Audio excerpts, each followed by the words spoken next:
Bonjour à tous, je vous en prie, installez-vous parce qu'aujourd'hui on va parler d'un sujet important. Vous êtes beaucoup à m'avoir demandé d'en parler en vidéo parce qu'on entend beaucoup de choses à son sujet et notamment quelques fake news qui peuvent circuler sur le net et qui participent à alimenter la psychose générale. Vous avez lu le titre, je veux bien sûr parler du Covid-19.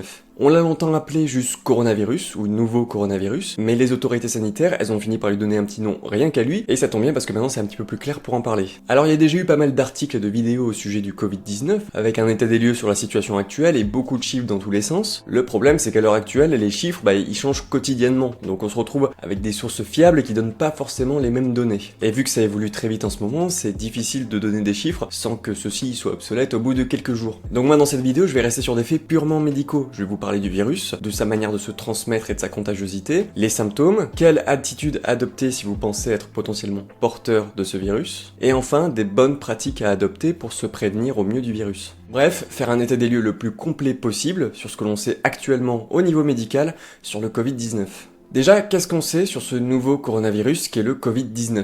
Faut savoir que le coronavirus, c'est pas un virus en particulier, c'est surtout une famille de virus qui est composée de plusieurs virus, dont ce Covid-19. Ces virus, ils infectent principalement les animaux, mais il en arrive que certains, ils infectent aussi l'homme, et souvent, quand il y a des infections chez l'homme, ça reste quand même majoritairement des symptômes bénins, comme un rhume ou des syndromes grippaux bénins. Toutefois, dernièrement, on a eu 2 coronavirus qui ont provoqué des épidémies graves chez l'homme. Le SRAS coronavirus, pour syndrome respiratoire aigu sévère en 2002-2003, qui est le plus connu à ce jour parce que ça a été un des virus les plus importants en termes de mortalité, et plus récemment le MERS coronavirus pour Middle East Respiratory Syndrome depuis 2012. Et comme le SRAS et le MERS, le Covid-19 il a probablement une origine animale. Et on a eu beaucoup d'infos sur quel animal pourrait être l'hôte pour le Covid-19. On a d'abord entendu parler de la chauve-souris parce que ça avait été l'animal hôte au moment du SRAS, et dernièrement on a aussi entendu parler du pangolin, mais ça n'a jamais été formellement confirmé pour le Covid-19, et à l'heure actuelle il y a encore des investigations qui sont en cours pour identifier l'espèce animale d'où provient le Covid-19. Maintenant que l'on en sait un peu plus sur le Covid-19, est-ce qu'il est contagieux et comment est-ce qu'il se transmet ? Alors vous le saviez probablement, mais le Covid-19 il se transmet bien de personne à personne. No shit Sherlock. Ce que vous saviez peut-être moins, c'est qu'à l'instar des autres coronavirus et d'autres virus respiratoires, le Covid-19 il se transmet par le biais de gouttelettes expulsées par le nez ou par la bouche lorsqu'une personne éternue ou tousse par exemple. On peut donc contracter le Covid-19 lorsqu'on se trouve suffisamment proche d'une personne malade en inhalant directement les gouttelettes qu'elle expulse. Mais ces gouttelettes elles peuvent aussi se retrouver sur des objets ou des surfaces autour de la personne contaminée, notamment sur tout ce qui est clavier, ce qui est souris, ce genre de choses, ou encore bien sûr sur la main de la personne contaminée. Et donc à ce moment-là forcément on pourra contracter le Covid-19 si on se met à toucher ces surfaces-là ou si on se met à serrer la main de la personne contaminée et à mettre notre main directement sur la face, dans la bouche, les yeux, ce genre de choses. On n'y pense pas forcément mais on se fout quand même pas mal de fois par jour la main sur la gueule. Et il faut savoir que les coronavirus, ils survivent plusieurs heures en milieu extérieur sur des surfaces inertes, et ils peuvent même survivre jusqu'à plusieurs jours en milieu aqueux. C'est marrant parce que je parle du Covid-19 là depuis tout à l'heure, mais j'arrive pas à m'empêcher de faire un parallèle avec un autre virus qui vient tous les ans nous faire chier, dont tout le monde se fout un petit peu, alors qu'il fait quand même en moyenne 10 000 morts par an. Ouais. Mais alors, en termes de symptomatologie, qu'est-ce que provoque le Covid-19 ? Déjà, avant les symptômes, il faut connaître le temps d'incubation, c'est-à-dire le moment où tu inhales le virus et l'apparition des premiers symptômes. Et pour le Covid-19, il est environ entre 2 et 14 jours, mais en moyenne, on est plutôt autour de 3 à 7 jours. Et les signes cliniques qui vont apparaître, ils sont peu spécifiques, parce que ça va être une toux, une fièvre supérieure à 38 degrés, des douleurs musculaires, des maux de tête, bref, tous les symptômes qu'on peut retrouver un peu dans tous les syndromes grippaux. Il y a aussi d'autres signes qui sont apparus dans certains cas, on a pu trouver des vomissements, des diarrhées, des vertiges et même des conjonctivites. On est en train de se rendre compte que le spectre clinique de l'infection à Covid-19, elle est très large, elle va des formes asymptomatiques, c'est-à-dire sans aucun symptôme, aux formes les plus graves. Parmi les cas confirmés d'infection au Covid-19 par les autorités chinoises, le taux de forme grave il est évalué entre 13 et 17%, avec un taux de mortalité qui est aux alentours de 2 à 3%. Là, je vous parle que des données qu'on a en Chine, parce qu'il faut savoir que 95% des contaminés sont encore actuellement en Chine, et on a encore très peu de données en Europe pour parler chiffres. Donc une mortalité pour le Covid-19 de 2 à 3%,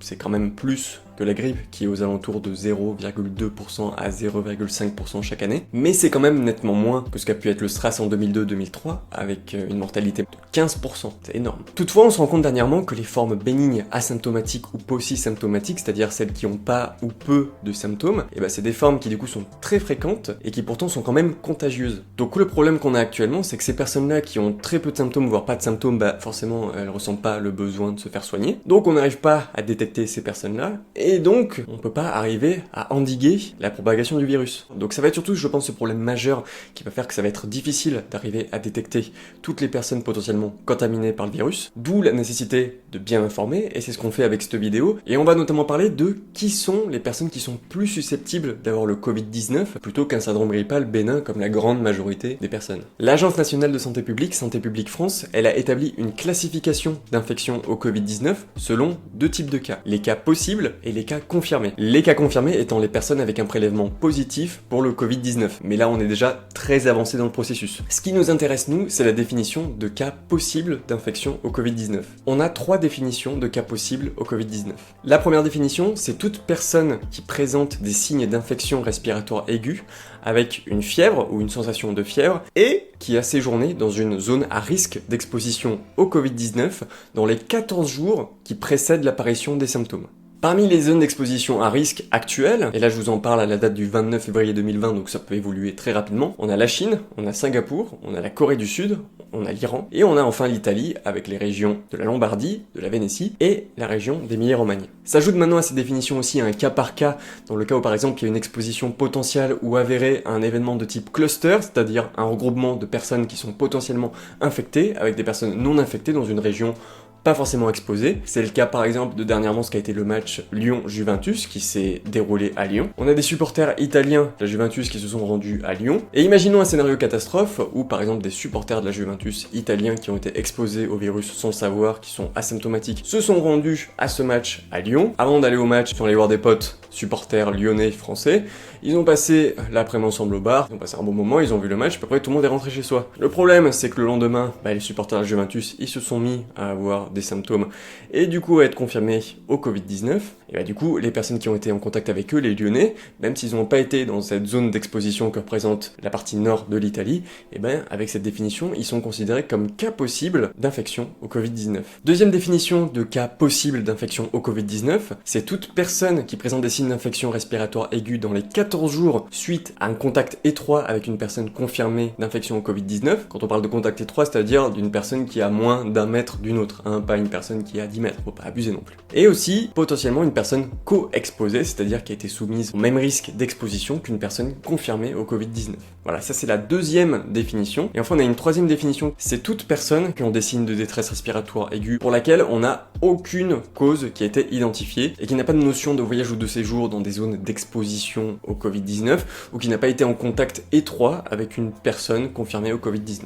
Maintenant qu'on a parlé de ces trois définitions de cas possibles d'infection au Covid-19, qu'est-ce que je fais si je corresponds à l'une de ces définitions de cas possibles d'infection du Covid-19? Première chose à retenir et qui à mon sens est la plus importante de cette vidéo, c'est surtout n'allez pas aux urgences et n'allez pas chez votre médecin. Je sais ça peut paraître un peu contradictoire dit comme ça parce que merde, j'ai une maladie, j'ai besoin de me faire soigner, mais le problème c'est que là on parle d'épidémie et de potentielle pandémie. Il y a d'autres patients aux urgences et chez votre médecin qui elles n'ont pas forcément de lien avec le Covid-19. Donc aller chez votre médecin ou aller aux urgences directement, c'est prendre le risque de contaminer potentiellement ces personnes-là. Donc la première chose à faire, c'est de contacter le centre 15. Le 15, c'est eux qui vont vous donner les démarches à suivre pour avoir un parcours de soins sécurisé. Parce qu'il faut savoir qu'il y a les grosses structures hospitalières, les CHU, les centres hospitaliers universitaires, qui sont en train de mettre en place des circuits dédiés sécurisés pour les patients susceptibles d'avoir le Covid-19. Quel est le but? Déjà, c'est de confirmer les personnes infectées par le Covid-19, les hospitaliser si nécessaire selon leur état général, et enfin retracer les cas contacts avec qui il a pu être, ou les cas co-exposés, c'est ce qu'on disait juste avant dans la définition des cas possibles d'infection au Covid-19.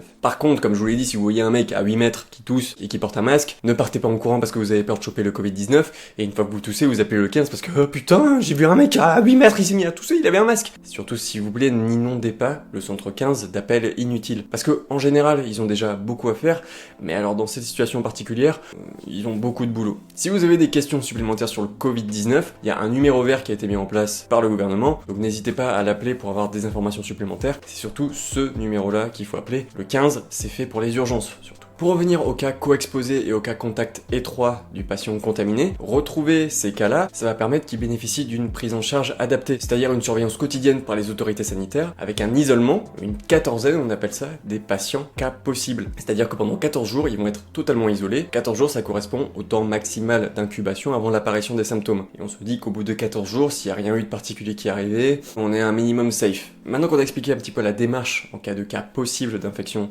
au Covid-19, est-ce qu'il y a un traitement qui est valable pour l'infection au Covid-19? Eh ben, je suis désolé de vous l'apprendre, mais non. On a eu une étude chinoise qui est apparue disant que la chloroquine, ça serait génial, ce serait le traitement remède. Si vous creusez bien, si vous regardez cette étude-là, vous verrez qu'en fait, il n'y a absolument aucune méthode scientifique pour cette recherche-là, et il n'y a surtout absolument aucun résultat. On a juste des scientifiques chinois qui nous disent la chloroquine, ça marche, faites-nous confiance, on l'a testé, ça marche super. Non, c'est pas comme ça que ça marche la science. C'est pas, on dit quelque chose, source, voilà, oh il a dit voilà, bah c'est bon. Non, il faut des chiffres, il faut que ce soit appuyé par une méthode reconnue qui a un niveau de preuve suffisante. Et l'étude chinoise actuelle qui tient en quelques phrases, c'est pas une étude suffisante pour prouver que la chloroquine a un effet. Donc non, il y a actuellement aucune étude qui prouve qu'il y a un traitement pour le Covid-19. Il y a des vaccins qui sont en cours d'élaboration et qui vont prendre sans doute plusieurs mois pour être effectifs. Donc le seul traitement qu'on peut proposer actuellement, c'est un traitement symptomatique, c'est-à-dire qui répond surtout aux principaux symptômes du patient. Donc à l'heure actuelle où je tourne cette vidéo, le meilleur traitement, ça reste la prévention. Les mesures de prévention, elles s'appliquent à toutes les potentielles infections respiratoires. Et ces mesures de prévention, c'est bien sûr le lavage de mains très régulièrement. Il faut y penser, vous vous lavez jamais assez les mains. Et si vous avez la flemme de vous laver les mains à l'eau et au savon, achetez-vous au moins une solution hydroalcoolique. C'est simple, c'est un petit pchit,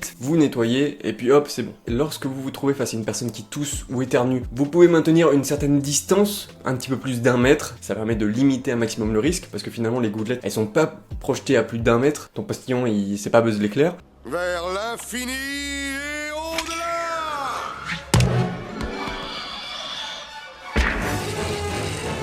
Vous vous tenez juste à une certaine distance, comme ça vous limitez un maximum que les gouttelettes elles vous atteignent. Et lorsque vous êtes malade, mais que lorsque vous êtes malade, lorsque vous avez une toux, lorsque vous éternuez, vous portez un masque chirurgical. C'est le masque classique qui permet d'éviter que les gouttelettes elles partent à l'extérieur et qu'elles viennent contaminer d'autres personnes. Je vois pas mal de gens qui commencent à porter des masques alors qu'ils ne sont pas malades. Ça ne sert à rien parce que ce genre de masque, ça empêche que les gouttelettes elles sortent, mais ça empêche pas que les gouttelettes elles rentrent. Si je vois aussi d'autres personnes avec des masques de chantier, ça ne sert à rien les masques de chantier. Lorsque vous êtes malade, vous portez un masque chirurgical, ça tient à peu près 2-3 heures et puis après vous les jetez. Si vous ne portez pas de masque chirurgical, vous toussez, vous éternuez dans votre coude ou dans un mouchoir à usage unique, et surtout vous vous tenez éloigné des personnes, surtout les plus fragiles. Et bien sûr, si vous toussez, éternuez dans vos mains ou ce genre de choses, immédiatement vous allez vous laver les mains. Ça reste la mesure la plus importante. C'est des bonnes mesures à prendre chaque hiver et qui au final vous permettront vous-même de potentiellement ne plus avoir les infections virales, respiratoires, comme on peut avoir chaque année. Je terminerai enfin cette vidéo en vous disant que le plus important dans ce genre de situation, c'est surtout de rester calme et de rester rationnel. N'allez pas, s'il vous plaît, vous renseigner sur n'importe quel site qui va balancer des infos comme ça sans que ça ait de valeur scientifique validée. Je vous mets en lien en description la Health Map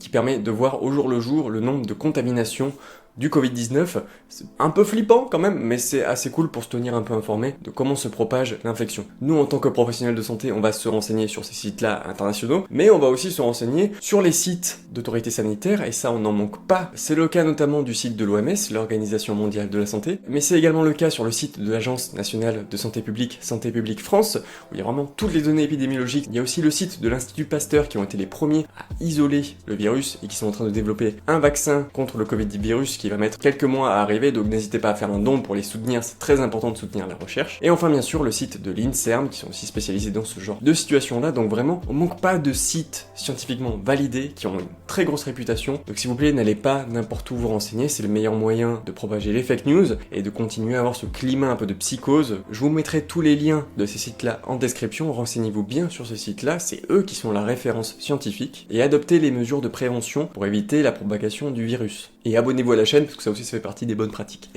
Quant à moi je vous dis rendez-vous à la prochaine vidéo, d'ici là prenez soin de vous et à la prochaine, ciao.